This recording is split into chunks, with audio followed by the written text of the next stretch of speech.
What is up, loud and proud crowd? I hope you guys are doing absolutely awesome today, guys. I hope you enjoyed that little run in the truck. I just wanted to kind of show you with the GoPro mount the fact that the gauges are functioning. Obviously, only the boost one right now. And by the way, I want to touch on the topic of the gauges from last night. Our comment section has pretty much been very clean lately, and the comments that were there that were just obviously just constructive criticism, like, hey, by the way, I wouldn't do a transmission gauge, I would do a fuel pressure gauge. Those comments, I don't care. I mean, those are fine. You know, you guys are just trying to help out and give in your opinion, and that's totally reasonable and understandable. But there were some comments down there last night that were just man, this effing kid doesn't know what he's doing. He doesn't need a freaking trans temp gauge. Stupid kid, just daddy's money, doesn't know what to do with it. Like, guys, really? Is that really necessary? Like, it's just sad when you see people just spit and just trash. Like, just at least use your brain a little bit before you leave comments, because some of that stuff is it just gets so old. I don't even pay much attention. I just delete them, block them, and I don't even respond to those comments anymore. It's just so childish. So I am thinking about doing a fuel pressure gauge as well, but I'm trying to decide how I want to do that, because if I do get a system for my truck, like a FASS or something, but wherever you hook it up, if I do like a FASS, I think you do, or you can do at least, a fuel filter delete, and so that basically just, yeah, you delete it. So I don't know if the hookup's going to be different place, or how that's going to work, but I definitely will once I get this truck with more horsepower going and, you know, more stuff like that. I'm definitely going to do a fuel pressure gauge as well, and it's not going to be too hard to just, you know, mount it right next to the bottom gauge on the pillar, right next to that one, you know, on the dash. It's, you know, they come very easy to mount up as well, and all I do is stick it on the dash right there, and it's good to go. And also the trans temp thing, a lot of guys are just dogging about that, which I don't really care. I mean, you guys are just putting down your comments, like, I don't, you know, it's whatever. But the trans temp thing, I took note of that, and I'm thinking of a way that I can do it to where I don't have to, you know, pierce my PTO cover, even though you do it at the top portion. And guys, man, some of you guys are just hating on it. Yeah, so you guys are like, oh, this kid doesn't know what he's talking about, doesn't know what he's doing, he just reads a forum and thinks he knows trucks. That's not what I was saying. All I was saying is I read forums, and I wasn't going to do it, and then I read forums, and guys are like, okay, if you're going to do it, all you got to do is pierce, basically thread the top half of that PTO cover up towards the top. You're going to thread it. You're going to take it off first off. You're going to take it off, and you're going to thread it, and then you're going to put the probe in there, and that way it's not below fluid level where it could have a leak or effect on that or something like that. But then, you know, yeah, of course, guys are just, you know, spreading nonsense. But, you know, I'm thinking about doing the NV4500 transmission coolers, and basically what that is, I believe they're basically 1 quart add-on little things that kind of bolt up to the PTO cover, and basically what that's going to do is it allows you to put a little bit more fluid to help with a little bit better cooling in your transmission. And then basically what those have on it as well is they have not only, I think, a drain plug, but they also have a probe threaded area where you can thread in a transmission temp thing right to the manual transmission, things that you don't have to tap through your PTO cover or anything. And not to mention, it's offset a little bit away from any gears or anything like that in the transmission, so it's not going to affect anything, and it's just going to give you a good reading on your temperatures, but it's not going to be in the way of anything. You're not going to have to put any extra holes anywhere or anything in the transmission, even though it's going to be it would be in a safe spot anyways. That'd be the safe route of going around it, to where, you know, if for whatever reason you didn't want it and you just wanted to go back to your factory PTO cover, you can just take off that add-on, put that back on, and then you're good to go. But the thing is, I'd also have to do the transmission fluid while I do that. And I had a guy down in the comments yesterday, and I'm just bringing this stuff up so you guys can kind of see how I'm coming with my reasoning and my, you know, my thought process. He's like, you don't want to change, this is how the comment sounded. It sounded really funny. It didn't make a lot of sense to me, but he's like, you don't want to change out your transmission fluid, because once you change out your fluid, your transmission is going to start acting up, and it's going to start slipping and stuff like that. I don't know. I'm not saying he's wrong. I just don't know what kind of sense that makes, just to drain your fluid, put your cover back on, and refill it up with the same amount of fluid. I don't know how that's going to damage your transmission. Maybe it could, maybe it won't, maybe he doesn't know what he's talking about, maybe he does know what he's talking about. I don't know.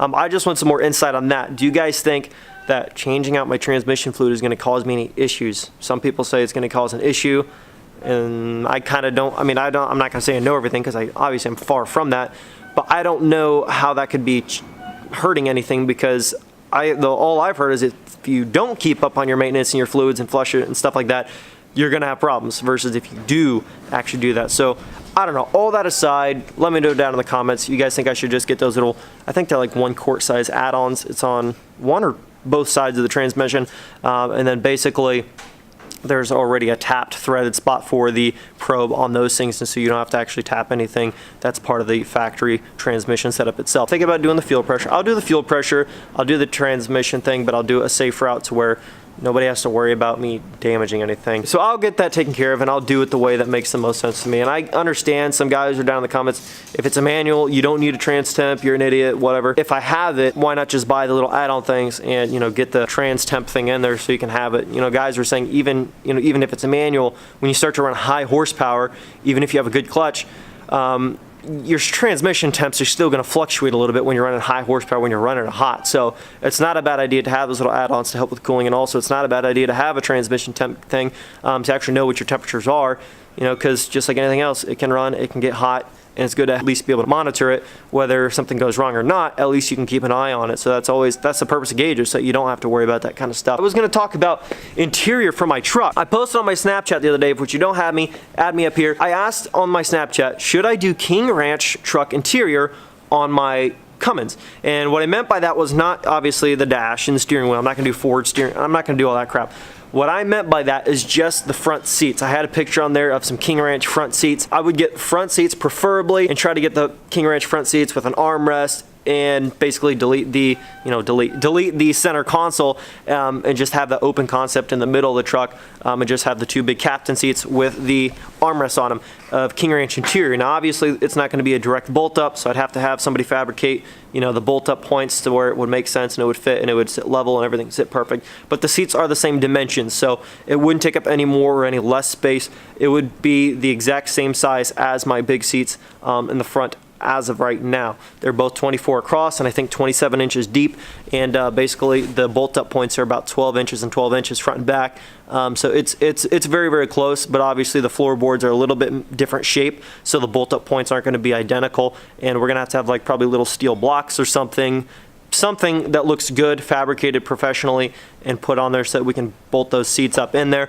And I would have cool leather interior, and then I have to buy probably leather skins for the back seat that aren't going to be King Ranch, but I'm going to get the best leather that I can that matches and wrap the back seats, because I can't buy a King Ranch rear back seat, you know, for a second gen that has a 24-inch wide bench and there's already barely any leg room. And then if I put a 29-inch bench, you're not going to be able to move your seat forward or backwards or anything. It's going to be way too cramped in there, and it just wouldn't be fun. I'll figure that out. I'm not saying I'm going to do it right now, but I think that'd be something that would be cool. So let's get to installing some new headlights on the Nasty Red. This truck obviously is set up pretty good right now in terms of lighting, and the headlights and stuff look great. These factory lights are incredible. I haven't seen a second gen with such clean and crisp factory headlights. What we're gonna do is swap out the headlights on this truck. Not the whole headlight assembly, just the headlight bulbs. And let me show you what I mean. So here are the headlights. These are the LED headlights. I will leave a link to these in the description below. Now my last truck, I've got aux beam ones in there, but these ones are different. I wanted to try these ones out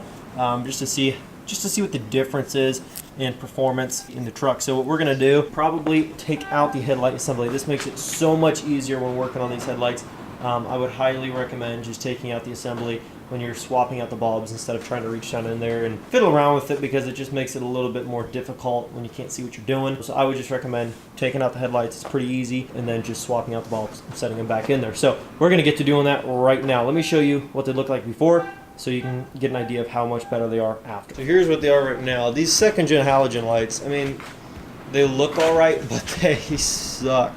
I will be honest, they're not very good headlights. Now these ones are a little bit brighter than mine were, but they're just not amazing. So what we're gonna do is get these swapped out, and hopefully you guys see just how much brighter these new LEDs are gonna be.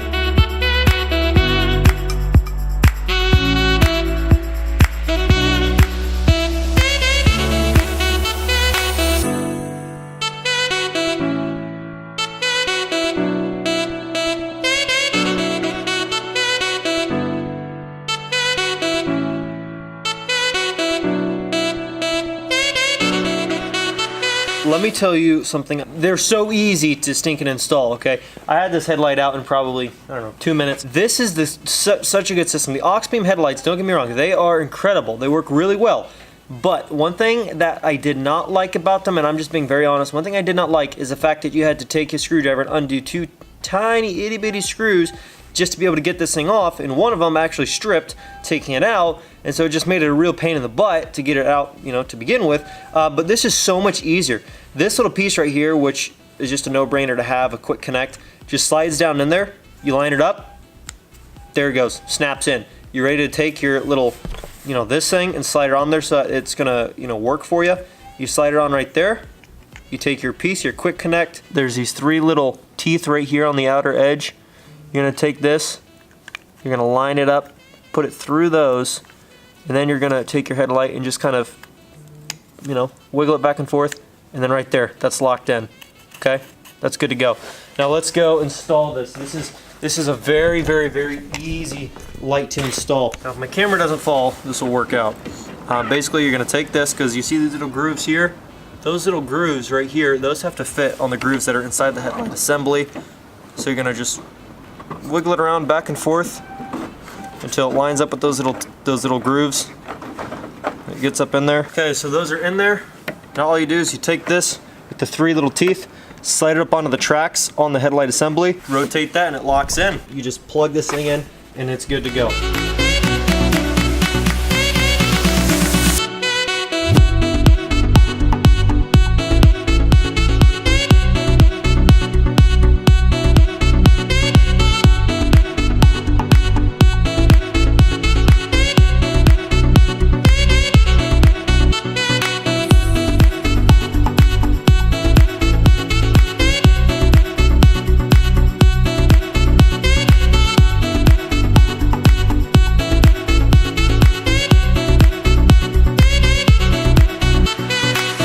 Well, this was definitely an easy installation. I don't know, 15 minutes total. Now I did have a couple complications with this headlight, but that wasn't due to the headlight design at all, that, you know, the bulbs at all. It was just, I dropped the bulb, I shattered the bulbs, and I had to find another bulb that, you know, still had the turning signal effect on it. So I found the rear tail light blinker bulbs for this truck, since we don't need those anymore since we're getting the flatbed on it soon.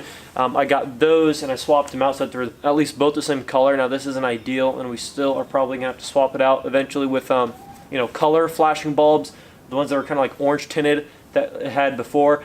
But you know, right now we don't drive the truck, it sits in the barn, I'm not too worried about it. We're eventually gonna get the headlight swapped out anyway. So anyways, let's just get the headlights turned on for now, and let me show you how bright these things are. Those are a very nice upgrade. You know, I might not even have to swap out that bulb, because that headlight's got a tint to it to make it a little bit different color. Man, that is a bright light. You can hear the little fan running, because those LEDs they put off a lot of power. They don't play any games, man. They're bright. So let me just show you that these turning signals do still work, of course, even though they're not technically the reverse light bulbs. I mean, they still work. So honestly, they're probably fine. I don't think anybody's gonna be like, oh my goodness, you have the wrong bulbs in there. We've got a list of stuff we're getting ready to get in on this thing, and we're thinking about doing 20 by 12s for the wheel and tire setup. Now what I'm gonna do for you guys is leave a link down to those headlights in the description below. Now some people might not care about the headlights, but honestly, they're bright and they were so flippin' easy to install. So much easier than the set that I put in on my truck. And so if I ever need to get, you know, LEDs for my next truck, I'm probably gonna go with that style. The quick connect thing is so nice. We got to test the boost gauge, make sure it works, and yes, of course, it does work. I did test it last night, everything's good. Gauges are pretty simple, you can't really go wrong. Recap, I am gonna think about doing the extra, the PTO cover, kind of you take that off, and then you put like these transmission cooler things, the add-on, so you can add on 2 more quarts of transmission fluid, I do believe, helps keep things cool. And they also has a test port on it, so you don't have to tap your PTO cover or anything. And then your PTO cover, of course, you don't use your factory one anymore once you have those. But yeah, so all that stuff, thinking about doing King Ranch interior seats in the front of that, and then getting leather seat covers for the back. One thing I totally forgot to bring up in this video, I do apologize, let me try to find the papers. I did do the drawing this morning, so I do have the 2 winners for the stuff. I just did an electronic drawing on a website. Basically, I put in all the names as many times as they would have been entered. So if you spent $70, your name got put in 7 times. If you spent $150, your name got put in 15 times. Like, that's just how we did it. And then I just did 2 random drawings, select, and I got 2 people. So let me reveal those names to you. And I do appreciate every single person who entered in. Everybody's gonna be repping the Team Loud and Proud merch. Really, really appreciate you guys. Without you guys, this kind of stuff doesn't keep moving forward. And I hope some people can understand that I gotta make a living off this. This is how I make my living. This isn't just a hobby. YouTube isn't a hobby. It's what I put all of my time into, you know, on video, behind the scenes. I'm always working on this kind of stuff. If I wasn't able to create some kind of income from it, I wouldn't be able to do it at all, because that's how I'm able to do this every day. If I was, you know, out working another job, I wouldn't be able to do this near as much as I do. The first place drawing, Michael G. Not sure, I don't want to pronounce that name very wrong. Just wrote down the names because like his last name I didn't know exactly how to pronounce. Man, hit me up on Snapchat, Instagram, whatever. Now the way we're gonna do this time is you have to contact me and tell me what you ordered to enter the giveaway, because I had a person last time who, you know, messaged me, he changed his name on Snapchat, he messaged me, and this has happened a lot of times.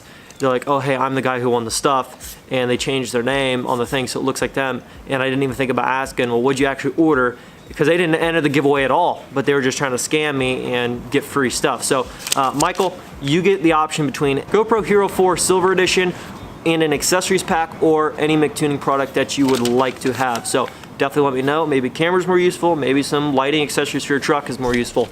Definitely let me know. And then for second place, Tyler Allen. Tyler Allen, thank you so much for your support. You get to choose any McTuning product that you would like on me, and I will buy that for you. Make sure you guys definitely go down in the description below, check out those headlights, and also check out GlowShift's website. If you guys have any diesel or any other vehicle that you are thinking about getting gauges for, check out GlowShift down in the description below. Go to their website. Their stuff is very affordable and it's good stuff. It's worked very well for us so far. We've never had any issues with any of our gauges not functioning or not reading properly. So if it's worked good for me, I definitely want it to work good for you, and I would definitely recommend them. So go check them out down in the description below. Go check out those headlights, get yourself a set, join the team, join the family. I'll catch you guys tomorrow. Peace.